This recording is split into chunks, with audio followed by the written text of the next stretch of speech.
புதுச்சேரி சட்டப்பேரவை தேர்தலில் திமுக காங்கிரஸ் கூட்டணி அமைத்து போட்டியிடும் நிலையில் 6 தொகுதிகளில் நட்பு ரீதியாக போட்டியிடும் சூழல் ஏற்பட்டிருக்கிறது. அண்மை செய்தியாக பார்க்கிறோம். இது தொடர்பாக காங்கிரஸ் ஊடக பிரிவு தலைவர் அளித்த பேட்டியை பார்க்கலாம். How many people take the nomination back? Number one. Number two is there are friendly fight. There is a friendly fight on few seats. We and DMK are totally aligned, and let's see how the result is going to be. How many seats? How many seats are friendly fights? See, as of now, I don't know the correct number. Six is that, but some people are taking their papers back. So after that only we'll be able to tell you, I think in tomorrow's press conference. Clearly, we'll be able to give you the picture tomorrow. It's speeding up friendly fight. It's speeding up friendly fight. See, whatever the picture is, it is in front of you. I'm saying that whatever the picture, whatever the alliance, whatever the decision of both the parties, it is there in front of you. DMK has accepted the friendly fight. Yes, I don't think there is any statement from the DMK also. Yes, DMK is not number 40. Yes, DMK has given directive purpose as it has been scheduled.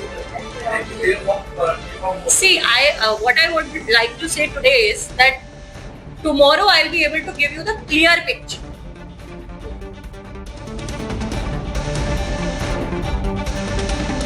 புதுச்சேரியில் திமுக காங்கிரஸ் இடையே தொகுதி உடன்பாடு ஏற்படுவதில் காலதாமதமான நிலையில் திமுக மற்றும் காங்கிரஸ் கட்சி வேட்பாளர்கள் முன்கூட்டியே 30 தொகுதிகளிலும் வேட்புமனுவை தாக்கல் செய்தனர். தொகுதி உடன்பாடு ஏற்பட்ட நிலையில் வேட்புமனுவை வாபஸ் பெற மறுத்ததால் தற்போது 6 தொகுதிகளில் போட்டியிட சூழல் ஏற்பட்டிருக்கிறது. விவரங்களோடு செய்தியாளர் பாலவெற்றிவேல் இணைந்திருக்கிறார். பாலவெற்றிவேல், எந்தெந்த தொகுதிகளில் நேரடியாக போட்டியிடும் சூழல் ஏற்பட்டிருக்கு? பாலா, புதுச்சேரியில் திமுக காங்கிரஸ் கூட்டணியில் புதிய குழப்பம் உண்டாகி இருக்கிறது. புதுச்சேரியில் 6 தொகுதிகளில் திமுகவும் காங்கிரசும் எதிரெதிரே போட்டியிடும் சூழல் உருவாகி இருக்கிறது. அதைத்தான் சற்று நேரத்திற்கு முன்பு அகில இந்திய காங்கிரஸ் கமிட்டியினுடைய ஊடக பிரிவு தலைவர் டோலி சர்மா தெரிவித்ததை நாம் பார்த்தோம். குறிப்பாக காங்கிரஸ் திமுக இடையே கூட்டணி பேச்சுவார்த்தை வேட்புமனுக்கு இறுதி நாள் வரை நீடித்ததால் காங்கிரஸ் சார்பில் 22 தொகுதிகளில் வேட்புமனு தாக்கல் செய்யப்பட்டது. திமுக தரப்பில் 13 இடங்கள் தான் வேட்புமனு தாக்கல் செய்யப்பட்டிருக்கிறது. இந்நிலையில் வேட்புமனு தாக்கல் முடிவடைந்து நாளை வேட்புமனுவை திரும்ப பெற வேண்டும். ஆனால் மங்களம், திருப்புவனை, ராஜ்பவன், நெல்லித்தோப்பு, காலாப்பட்டு, நிரவி, டிஆர் பட்டினம் ஆகிய 6 தொகுதிகளில் திமுகவும் காங்கிரசும் எதிரெதிரே போட்டியிட வேண்டிய ஒரு சூழல் ஏற்பட்டிருக்கிறது. அகில இந்திய காங்கிரஸ் கமிட்டியின் சார்பாக காங்கிரஸ் வேட்பாளர்களை திரும்ப பெற வைக்க வேண்டும் என திமுக முயற்சி செய்து வருகிறது. ஆனால் காங்கிரஸோ அதற்கு செவி சாய்ப்பதாக இல்லை என்பதைத்தான் டோலி சர்மாவினுடைய பேட்டி உணர்த்துகிறது. இதன் காரணமாக புதுச்சேரியில திமுக காங்கிரஸ் கூட்டணி இடையே புதிய குழப்பம் ஏற்பட்டிருக்கிற ஒரு சூழல் இருக்கிறது. இது வட இந்தியாவை பொறுத்தவரை ஃப்ரெண்ட்லி கான்டெஸ்ட் எனப்படும் ஒரு முறை. அதாவது பீகார், உத்தரப்பிரதேசம் காங்கிரஸ் தன்னுடைய வாக்கு வங்கியை தக்க வைப்பதற்காகவும் கை சின்னத்தை வேட்பாளர்கள் மறக்கக்கூடாது என்பதற்காகவும் இந்த முறையை பின்பற்றுவார்கள்.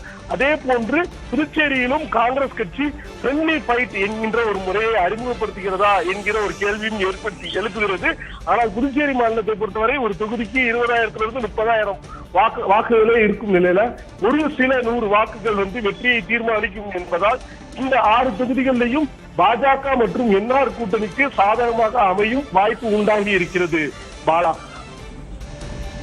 விவரங்களுக்கு நன்றி பாலவெற்றி.